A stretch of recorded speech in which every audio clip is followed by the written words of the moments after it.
সাংবাদিকরা জাতির বিবেক, রাষ্ট্রের চতুর্থ স্তম্ভ আমরা বরাবর শুনি।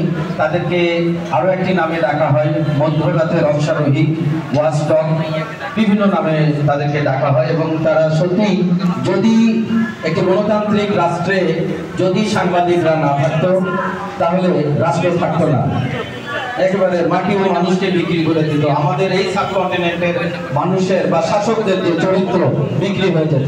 আপনারা আছেন তাই দেশ আছে, দেশের মানুষ আছে, সভ্যতা আছে।